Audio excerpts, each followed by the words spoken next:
Hi everyone, my name is Britt, and I'm going to tell you a little bit about phosphogypsum mining and its impact to the local economy and environment. The general purpose of my speech will be to inform you about something happening right here in our very own backyard.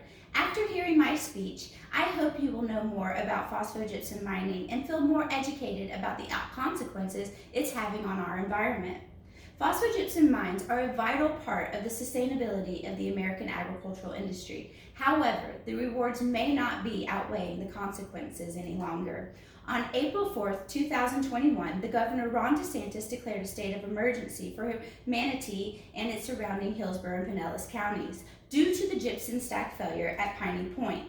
These mines have been excavating and presenting soluble material to the people since the late 1800s. It wasn't until the 1920s, however, with the advancements in electricity, that they were able to start using drag lines to expedite the process to sustain the human need for nourishment by dredging up otherwise unusable matter from the Earth's surface. The consequences of these actions are washing up in my very own backyard. If this were in your neighborhoods, could you tolerate it? Today, I will be talking about the need for this industry and its consequences. What is phosphate and how do we use it? There are many minerals in phosphate, but the primary resource it is used for is phosphorus. The average continental crust contains about 1,200 milligrams per kilogram, making it the 11th most abundant element on the Earth's crust. Gypsum is our main source of fertilizer. Without the geological mineral, food rationing would be imperative globally.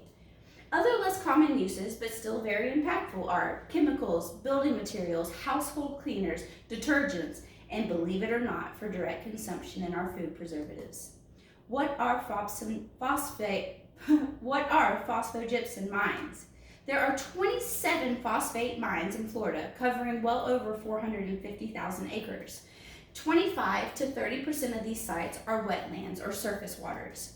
There are two types of phosphate mining methods: surface mining, aka strip mining. Strip mining comes by its name very honestly, by stripping the overburden away from the desired material.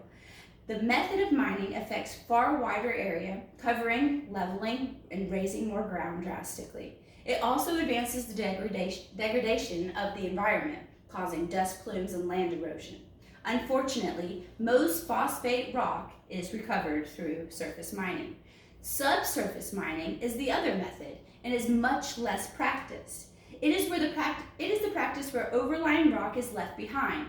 Subsurface land disturbs about 1/10 the amount of land disturbed by the surface mining, but cost is rarely ever justified. Now that I have told you that phosphogypsum mines are, I will now tell you the consequences that they are having on the Florida residents. This disruption to the ecosystem changes the environmental conditions of the soil and the water sources, altering the pH and drastically affecting the habitat and the wildlife. Acid mine drainage is a constant issue. Much like in April, the heightened concern for contaminating the water table is always the priority. Jackie Lopez for the Center of Biological Diversity tells us that more than half of all domestically sourced phosphate is mined here in Florida by an industry with a record of contaminating the environment through radioactive waste leakage and water pollution that threatens Florida's groundwater resources. In 2018, a red tide bloom from Carina brevis killed over 200 tons of marine life. Over $8 million was lost in business industry. Cyanobacteria lingavia, blue-green algae, is one of the biggest obstacles the Bay is facing in 2021. These algae create dead zones for marine life. This year will be the most environmentally devastating on record. For example, in 2021 alone, over 800 manatees have died so far this year compared to the 321 lost in all of 2020.